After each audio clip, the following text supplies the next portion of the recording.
Good day, Judge Chetty. Good day, Chief Justice. How are you? Very well, thank you. Good. Are you comfortable? Yes, I am. Thank you. All right. You hold 3 law degrees, BA Law and LLB from the University of Durban, Westville, Yes. and a master's from New York University on a Fulbright scholarship. Yes. Right. And what was your subject of specialty for your LLM? I did work in labor law and in international human rights law in general. Yeah. Then you started your legal career at the sidebar. You did your articles, then became an attorney, Yes. and you practiced as an attorney for about 25 years. 26, I 26? think. Yes. With the LRC, Legal Resources Yes. Center. I was at the Legal Resources Center for just about 24 years and a bit. Both in Joburg and Durban. First in Johannesburg and most of my time in Durban. Right. When were you appointed as a judge? June or 31st May 2014. 14. I think. So it's Yes. been 10 years. Yes. What kind of work did you do as an attorney? What did your practice? Well, I think during the time that I was in Johannesburg, from about 1990 to 1994, it was mainly claims against the police, matters of police brutality.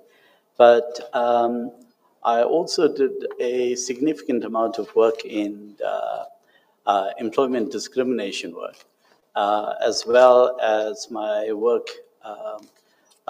in respect of AIDS litigation. That was one of the main focuses at that time. And we spent a lot of time breaking new ground in terms of ensuring assistance or that people's rights were protected. Those people living with AIDS, their rights were protected. And we litigated quite frequently in that regard. One of the decisions that I reflected in my curriculum vitae is one of the early decisions of the right to healthcare for people with HIV and AIDS. All right. You are based in the KwaZulu-Natal division of the High Court. That's correct. The whole of your Yes. your period of service as a judge. Yes.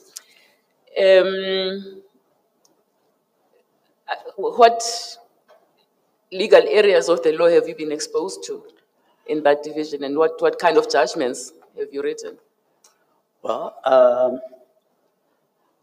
I've been exposed to matters of customs and excise, issues of forfeiture of counterfeit goods by SARS, administrative law, education law, municipal law, elections, more recently patents, intellectual property, insolvency, business rescue. Those were areas that I was relatively unfamiliar with by virtue of my practice. But I managed to navigate my way through them, and some of the reported decisions reflect those areas of law. But I've done work in areas of planning law, contractual law, family law, a wide range of areas. Maritime law matters part of the package? I've had a few. Often they come up as urgent applications, Yes. sometimes so often over the weekends or late at night for the arrest of ships. And more recently, I sat as part of a full court to hear a matter concerning an associated vessel, but the matter had, well, the court took a decision to adjourn the matter because the SCA had already heard an appeal based on the same facts and in relation to the same vessel, and that was, I think, in relation to the Endeavour. And the court delivered its judgment on an associated, on what it considered to be an associated vessel. You have acted at the SCA. Yes, I have. When and for how long? Chief Justice, I think you invited me to the SCA to act for the first time, but You were not available then. No, my arrival coincided with your departure to the Constitutional Court. But I've been there for 3 terms. Did you get an opportunity to write judgments for the Supreme Court of Appeal? Yes, I indicated in my CV that I wrote 6 judgments, of which 1 I co-wrote, and in total, I think 3 of those were reported. How many judgments would you say you have written in the High Court? It doesn't have to be an exact number. I've never kept count, but the reported judgments, including, I think my reported judgments in the High Court are 20 so far. All right, that's a fair number. Do you have any reserved judgments? I've got 1 from the last term. Just from the last term, that doesn't count. Yes, or from, I think it was in the latter part of August, that would be handed down shortly. All right. You mentioned a few health issues in your application form, but you say they're under control. They don't affect the execution of your judicial duties. No, they don't. I think I've taken up cycling. I've done about 11,500 Ks in the last 3 years. So that's impressive. Okay. I see that you've done quite a few other things apart from your judicial career. You were, oh well, this is part of that. You were an arbitrator and mediator with IMSA back then. Yes. And then you worked with the Development Facilitation Appeals Tribunal for a spell. What did you do there? I joined or was appointed to the Town Planning Appeal Board and to the Development Facilitation Tribunal. And essentially it dealt with appeals from the municipalities in respect of planning decisions. And I was, after I think a period of 8 years serving on the Town Planning Board, I was elevated to the position of the chairman. And it entailed writing decisions primarily on administrative law issues in relation to planning infringements. You also worked with the Foundation for Human Rights. Yes, I serve on their advisory board as I'm also I think it's called a patron or member of the advisory board of the Legal Resources Trust. Yeah. All right. No, thank you very much, Judge Chetty. I will hand over to Deputy President Zondi, who represents the Supreme Court of Appeal, to put questions, if any, that he may have for you. Thank you, Chief Justice. Good afternoon, Judge Chetty. Good afternoon, Deputy President.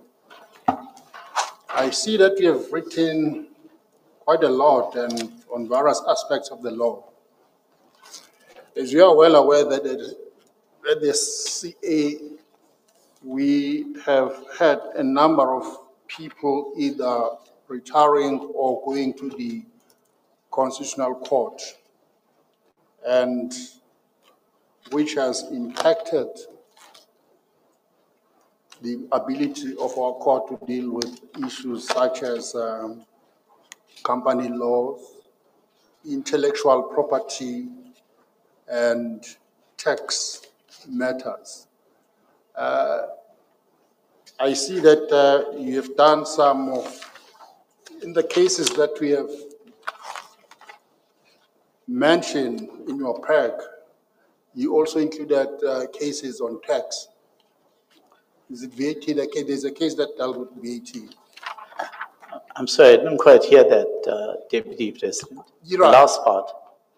You, in one of the cases that you mentioned in your pack is the case that had to do with VAT, is that correct?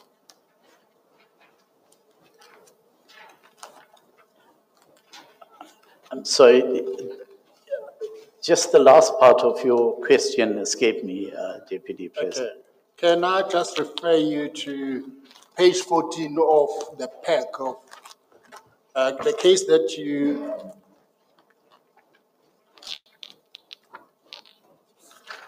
indicated at paragraph 8?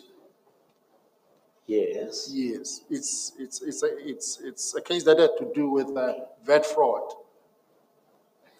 VAT fraud. Yes, that's correct. All right. Now, what about your exposure in intellectual property?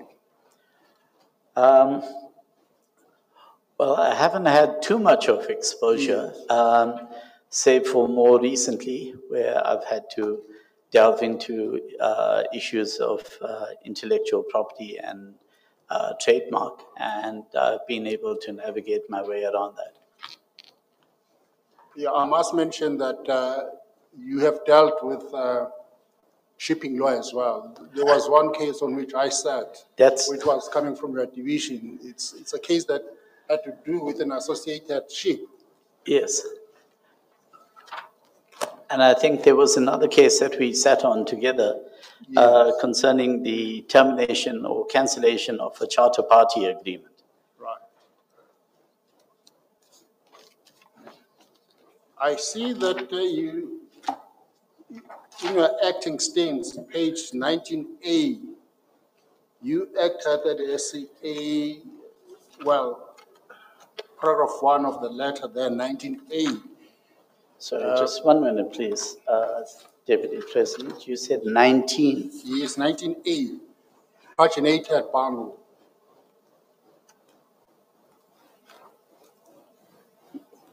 Yes. I've got that. Yes.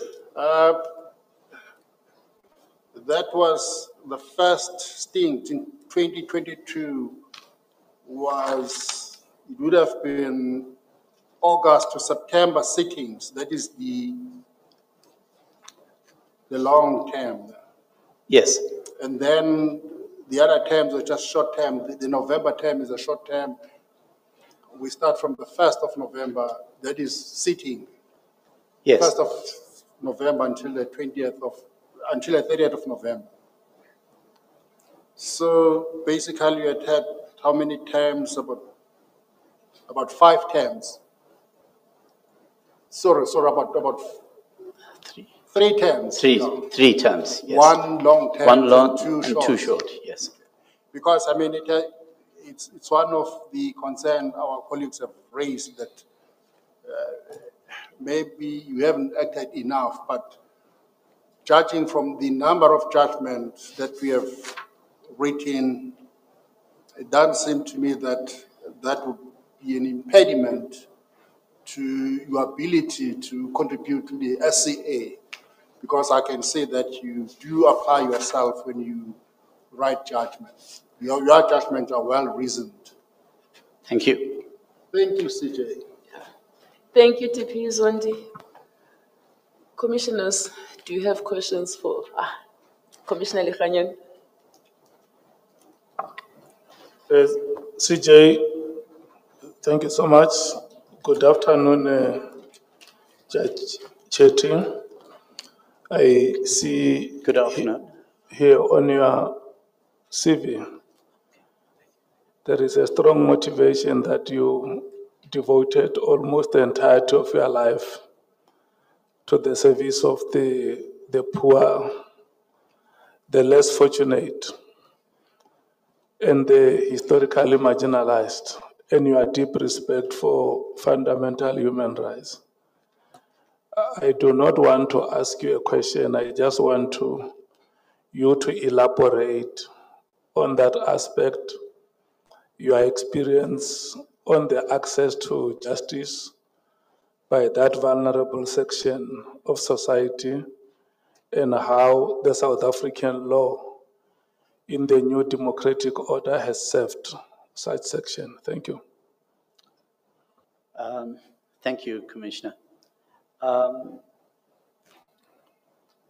I decided more or less at the time when I was studying abroad that I wanted to pursue a career in public interest law. My first foray into that area was in respect of labor work, which in some ways is a microcosm of larger societal issues. You have issues of, particularly of discrimination, unfairness, and that gave me the springboard to move on to other areas of work. I've always seen my early career at university, and even before that, as a stepping stone to do something useful, to contribute to make our society better. And for that reason, I adopted a view that I would spend, if I didn't get appointed to the bench, I would have spent my entire legal career doing public interest work. That's who I am, and I think I would bring that experience to an appellate court or any court that I sit in. Insofar as I think the second part of your question is whether the plight of poor and vulnerable people has improved in our society, if I understood correctly, Commissioner? If I may come in, Chief Justice, the perception is pervasive in society that South African law serves the rich more than the poor. So I got very impressed when I see the devotion that you have given to servicing this section of our society. Yeah. And I thought you would be able to elaborate Yes.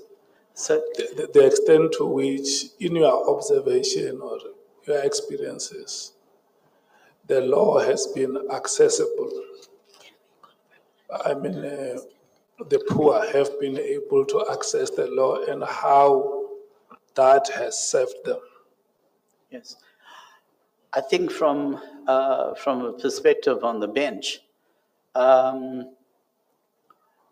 you still see vast degrees of inequality, but I think it's up to the judicial officers to be alert to inequalities, particularly in representation of poor and marginalized groups, and to be true to the objectives of our Constitution, to make it possible for marginalized groups to have their voices heard in court.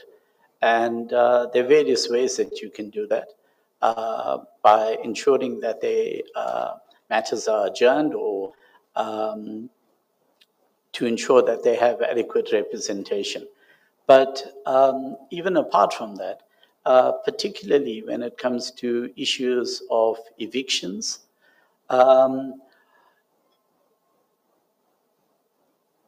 judicial officers shouldn't approach it purely in a mechanical fashion, but should take into account all relevant circumstances.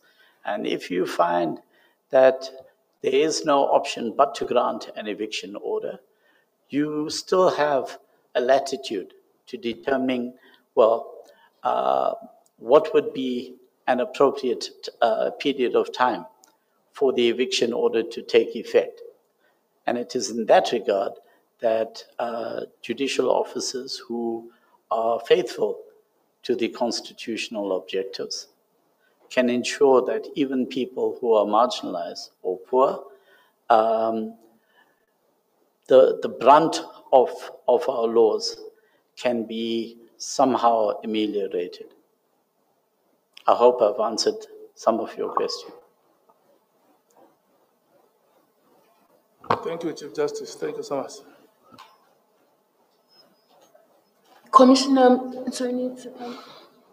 No, thank you very much, Chief Justice. Good afternoon, Judge Chetty. Good afternoon. You have just recently handed down a judgment between the African National Congress vis-a-vis the Umkhonto weSizwe Party. Now, my question with regards to that, how do you ensure that ensure your judicial independence and impartiality in such high-profile cases? Well, I think I'm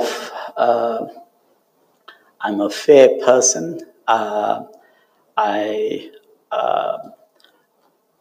determine any matter, whether it be high profile or not, based on the facts before me, based on the law before me. I don't succumb to any external pressure. I simply concentrate on the issues and on the law.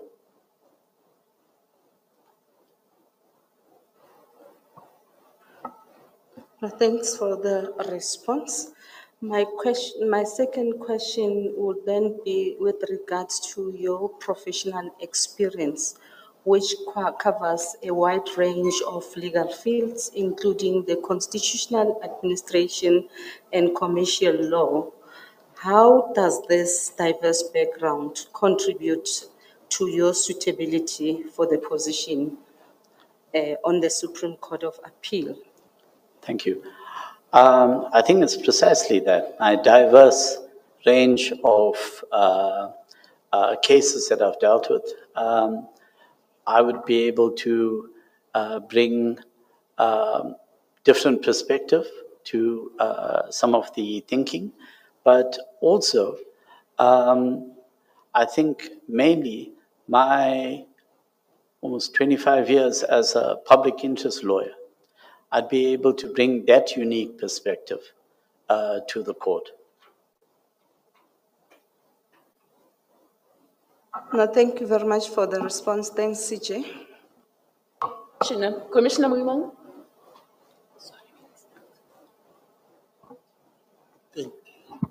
Thank you, Chief Justice. Thank you, Chief Justice. Good afternoon, Judge Chetty. Good afternoon, Commissioner. I want to take you back to the ANC versus MK, the judgment. But my angle is different. There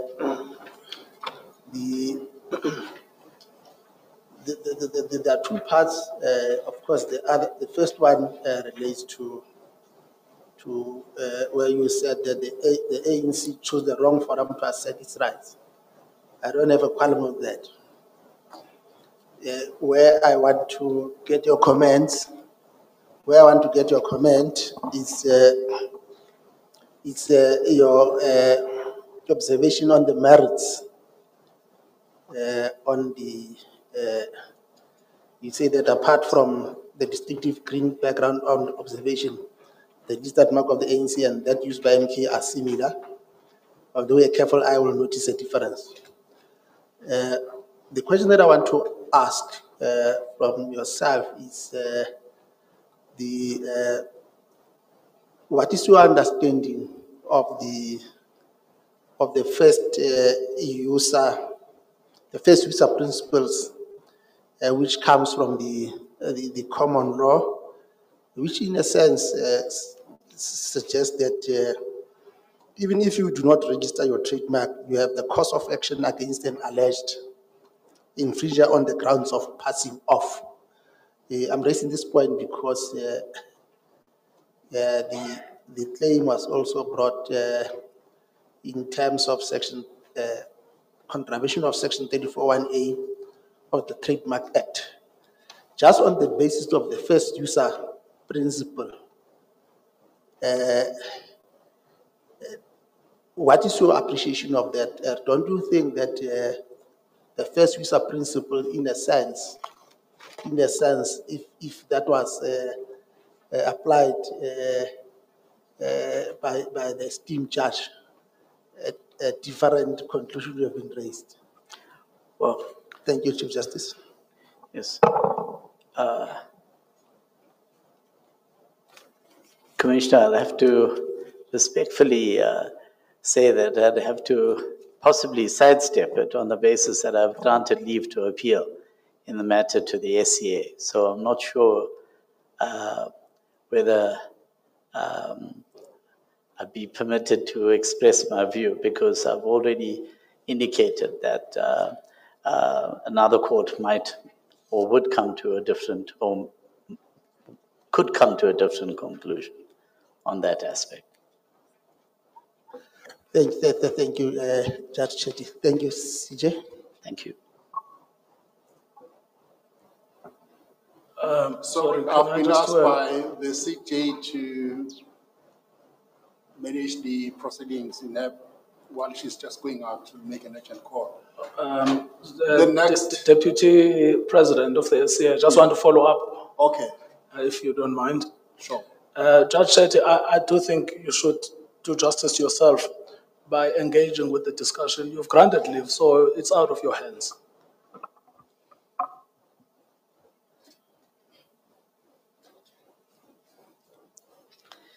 Yes.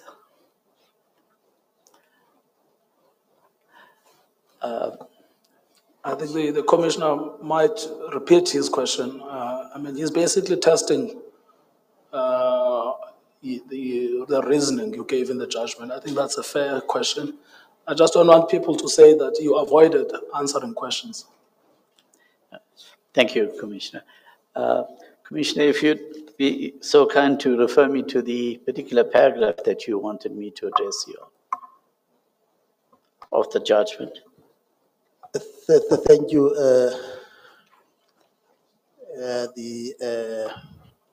Judge. In the judgment, you say that when dealing with the merits, apart from the distinctive green background Yes. on observation, the registered mark of the ANC and that used by the MKP are similar, although a careful eye will notice a difference at the height in which the spear is held by the warrior. You heard that that in itself no trademark resemblance to each other were so closely deceptive or confusion, or could cause confusion among voters, would not have led to that. Now the question that I'm asking is, based on the first user principle, which is a common law, on the basis that the passing off suggests that you cannot represent your good or your service. In this instance, the MKP continues to represent the MK as their product. So now, my argument is that even if you do not register a trademark,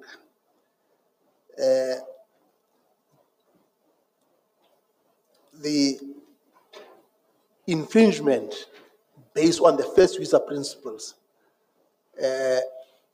informed by the fact that this logo, the MK, was used by the ANC since 1961. Had you used the first user principles, don't you think that you could have come to a different conclusion? Obviously, it changes on your on your conceptualization of the intellectual property rights, passing off trademarks. Yes. Yes, thank you, Commissioner. If I understand, you're referring to that section of the judgment from paragraph 70 onwards. Would I be correct?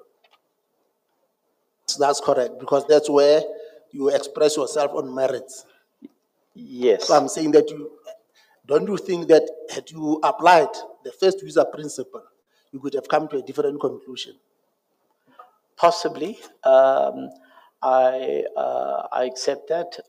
It wasn't argued on that basis, though. The contention by the applicants was that the mark had been used by the ANC for a number of years, and that the respondent, being the MK party, had no prior history of use of that mark, and therefore was seeking to essentially ride on the coattails of the ANC. But I accept the point that you raise. No, thank you, Chief Justice. Thank you, Judge Chetty. Minister? Thank you very much, Chief Justice, and good afternoon, Judge Chetty. Good afternoon. I see you're Good trying afternoon, to locate the voice. No, just on your CV, the questionnaire actually, on number 6, it says, I'm not sure if you can locate it, please furnish chronological particulars of employment since leaving school or university. Yes. Can you locate that?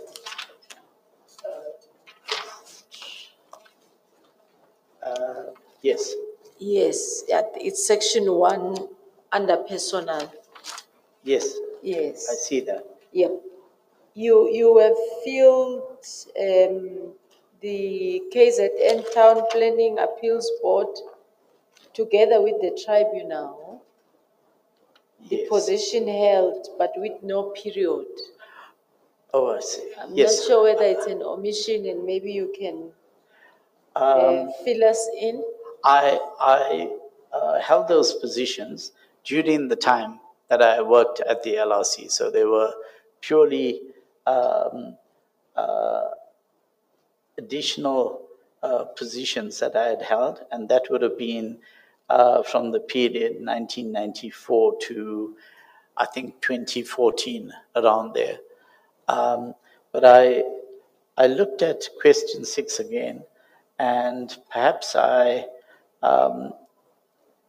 interpreted it in a rather strict sense and just went to the time that I started articles.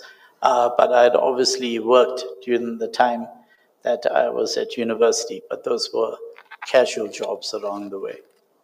But coming back to your question, Minister, the positions that I held at the Town Planning Appeal Board and the Development Appeal Board were positions that I held during my time at the LRC and with the consent of the national directors during those times. So was it the appeals board and the board for the municipality or the province? Oh, no. It was for the, it fell under the provincial government, under the, I think under traditional affairs, if I remember. that's where the town planning component resided. Okay. And secondly, the widespread, maybe we may want to find details there. I'm not very certain of, because of the time periods in the 90s and if you, I follow, and I'm sorry for taking you back. I thought I was moving forward with my last question. The town, you say the at the time you were at the LLC, and it looks like you started in 1990 Yes. at the LLC. Now I'm not sure whether the same was relatively at the same time, because then it can tell us the functions of what exactly. Oh, no. Yes, thank you, Minister. If I could clarify that. During the period 1990 to 95, so I was in Johannesburg at the LRC in Johannesburg.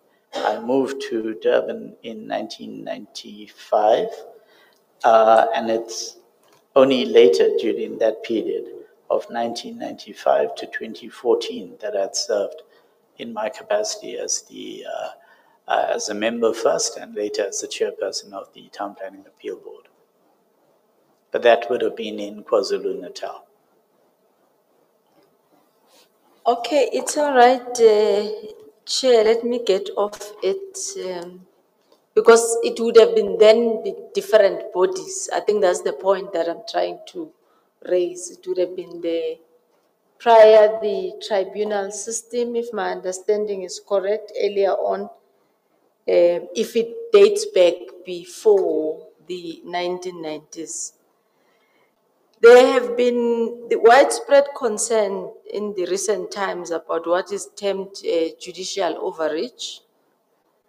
As a judge of the SCA, how are you going to maintain the balance between polycentric matters, which are in the domain of the executive, and the need for the judiciary to discharge its responsibilities within the parameters of the Constitution?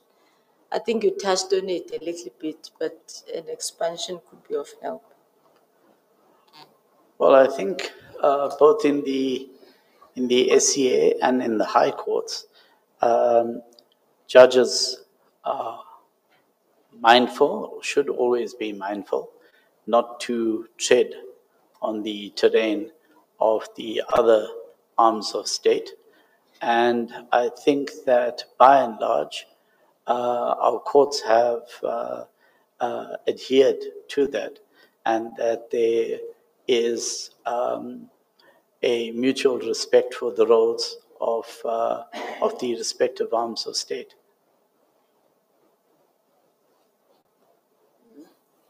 Thank you, Minister. JP Mlambo. Thank you, Chief Justice. Good afternoon, Judge Chetty. Good afternoon, JB. You are applying for permanent appointment to an appellate court. Can you tell us about your exposure in full court appeals, that is in presiding and scribing full court judgments in the division, Yes. KZN division? Yes. Thank you, JP. I've presided in full court appeals in respect of, more recently, in criminal matters, but I've scribed in full court appeals from relatively early on. Yes. After my appointment. One of the decisions that I've included, which was reported, is a matter of Jeria versus Oudtshoorns, where I scribed for full court. And I've done so on other occasions. I can't remember the exact matters, but that's the only full court matter which is reported. Yes. and then you've sat in the SCA, but have you not had other appellate exposure, say sitting in the LAC? Or so? No, I've not sat in the Labour Appeal Court. I see. And then in the Supreme Court of Appeal, have you scribed any matters that involved a constitutional issue?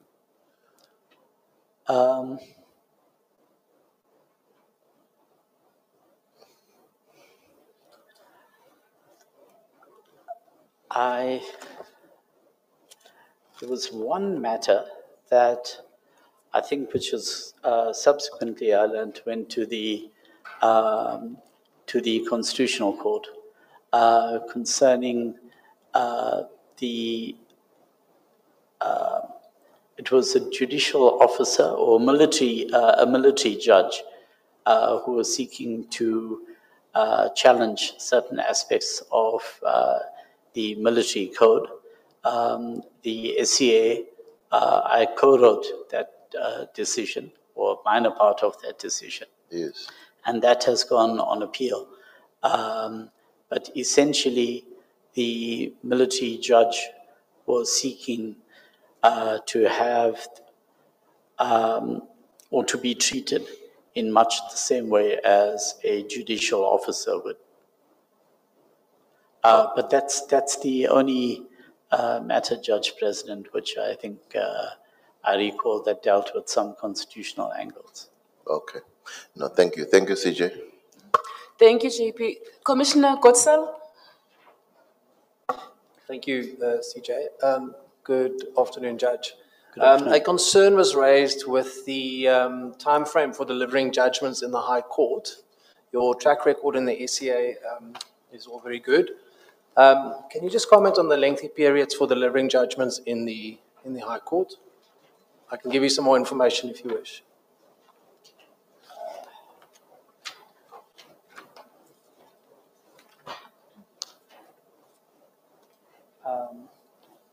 Commissioner, are you referring to the comment by the General Counsel of the Bar? Yes.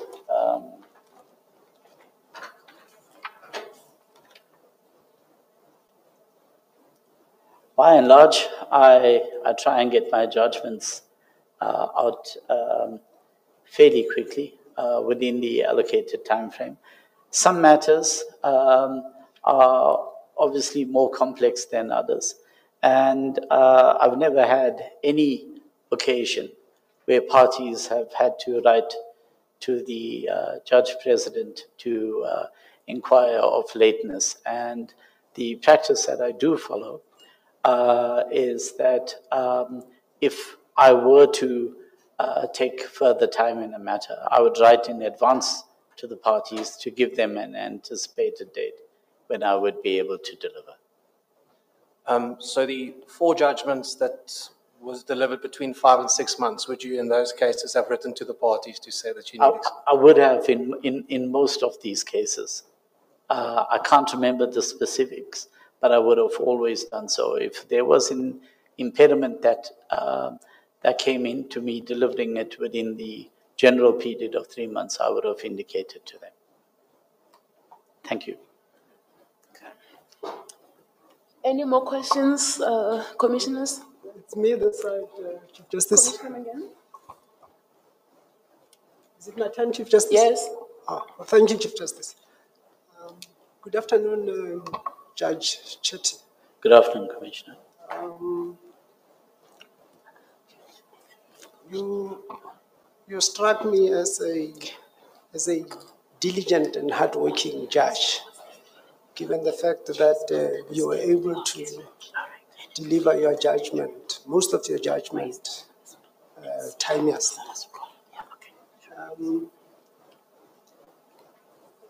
What do you attribute that to? I see Saula says that you have a full grasp of the law. Yes, I wasn't quite sure what to make of it. Saula made a recommendation based on 2 sentences. They said that you were appointed in 2014 and you have full grasp of the law. And I want to agree with that.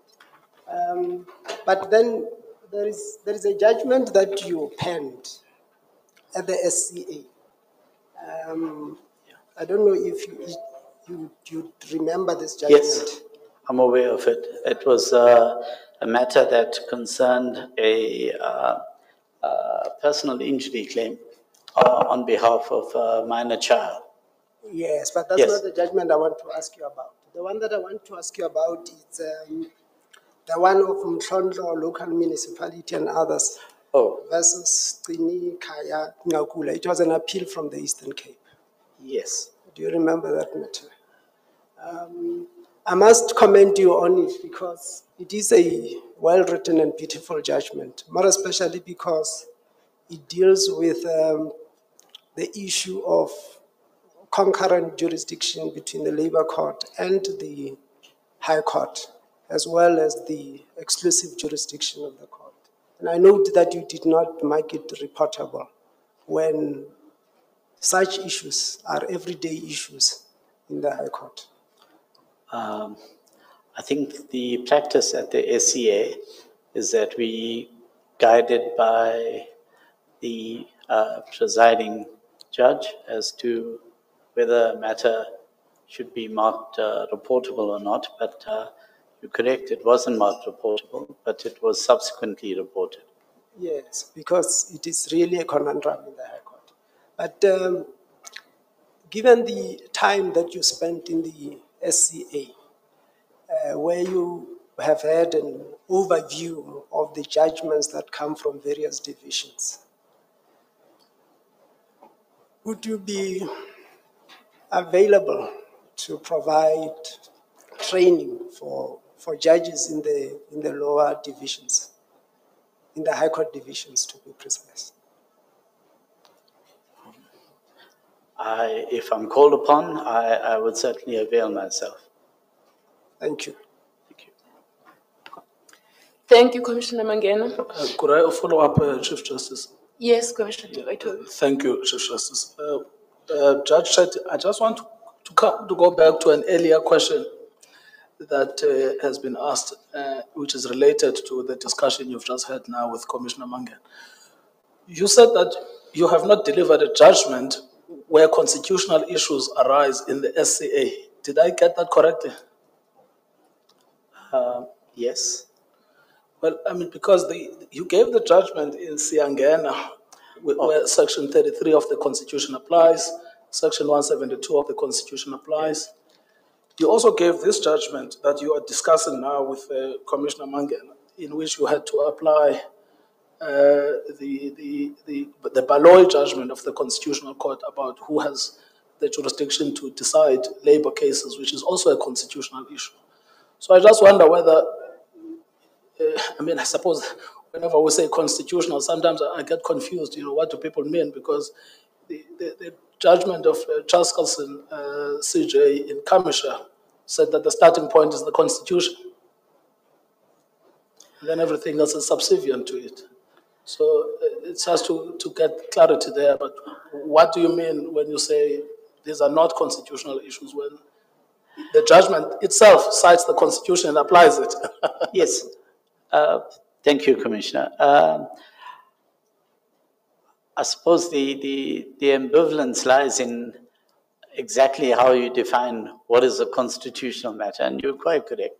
Siangena dealt with the issue of relief specifically under Section 172(1)(b), and where we upheld the relief that was set out by the High Court, and we said that there was no basis to interfere with it because it was the exercise of a true discretion.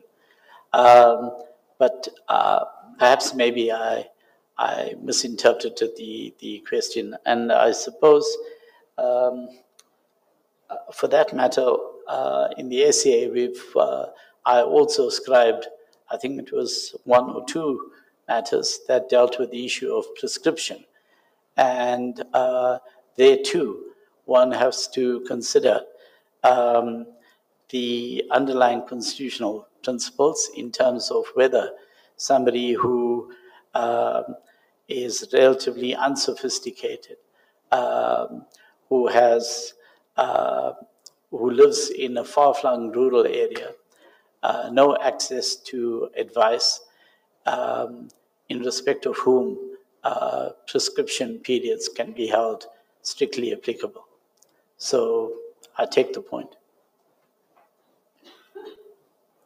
Yes, I mean, it does go beyond the characterization of a specific issue about really what do we mean when we say the Constitution is supreme, and to what extent is a court like the Supreme Court of Appeal committed to starting with the Constitution when it's construing our law, so that we don't only ask the Constitutional Court to deal with the Constitution, but we put the foundation of our system in the hands of the Constitution. And so when someone like you is, especially who's had an incredible record of 26 years working for poor people, is going to the SCA, we then look upon you that you will now finally translate this constitution into reality. So I get concerned when you are ambivalent, as you say, because I depend on you not to be ambivalent. No, my point about ambivalence was the question. Not about the constitutional interpretations, but they've been also. I accept your point that you raise in terms of the Constitution obviously being the starting point, but it's difficult to answer a question where almost every judgment you've written touches on aspects of the Constitution. And the other answer that I could have given, well, every matter that I would have written would have been a constitutional matter. Thank you, Judge Chetty. Commissioner Marumongkhaya?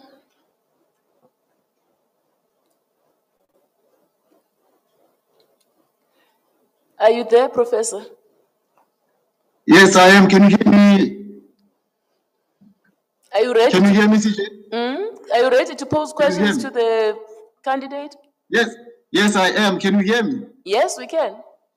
Oh, thank you very much. Good day, Judge Chetty. Good day, Commissioner. Yes, I wanted to raise the issue of constitutionalism in as far as judgments are concerned, but I think that ground has been covered. Can I take you back to the discussion that you had with Commissioner Muimab with regards to the MKANC intellectual property issue judgment? Yes. I'm not really sure if you can be really criticized in that judgment. I had the benefit of actually watching the proceedings. And in paragraph 2 of that judgment, you lay out what exactly the judgment is about. And in paragraphs 71, 73, and 74, you actually deal with the issue of the common law remedy of unlawful competition, which is basically a dealing. I just want to ask this. In this particular judgment, were you concerned with the issue of one party claiming an infringement over a particular goodwill based on something that was in practice at the time and being used at the time? Or was it something that was done historically? In other words, when you are going to the elections, you have the ANC with its own logo that they are competing with. But now you are having MK on the other side coming with something that has historical value to the ANC. Under those circumstances, can we really say that the common law remedy of unlawful competition has any role to play?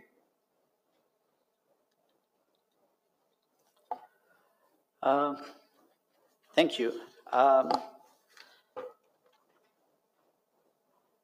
I'm not sure if I have to go back and visit or revisit my judgment. I've said everything that I needed to, and I'm not sure. I'm looking at the section that's been raised with me, under paragraphs 40 onwards, or 70 onwards. But as I indicated earlier, the argument raised on behalf of the ANC was essentially that the MK Party were exploiting its history by adopting a logo similar to its, and that where in circumstances they had no equivalent history to fall back on. And that was, as I understood it at the time, when it was argued, the issue of the infringement and the common law passing off argument. No, you are quite right. Your approach is quite right. That was the third ground that the ANC relied on. And in paragraph 71, 72, 73, 74, you actually disposed it quite correctly. So the issue of first user in these circumstances was not applicable. And you were quite right in your approach. I'm not sure if you can validly be criticized on your approach. Thank you very much, CJ. Thank you. Thank you, Prof. Do you still want to say something, just Chetty?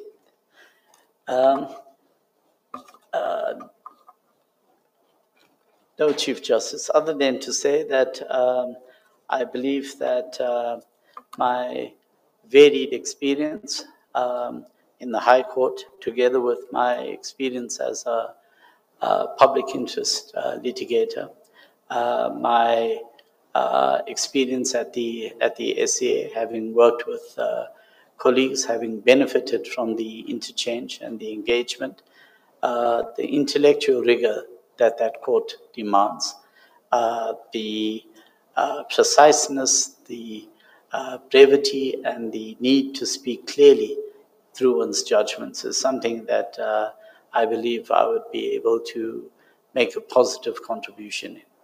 And in that respect, I would also bring my diverse life experience to that position. But that's all that I have to say. The rest is in the hands of the Commission. Thank you very much, Judge Chetty. Thank you very much, and for Chief making Justice. yourself available. Thank you. I'm thanking you for what you just said and for making yourself available for the interview. Thank you. You're excused. Thank you. Commissioners, our lunch is ready at the restaurant just around the corner when you leave this room. We set ourselves 45 minutes, so I expect that we will stick to our undertaking to ourselves. So we come back at 2 sharp. The candidate will be sitting there waiting to be interviewed at 2. Enjoy your lunch.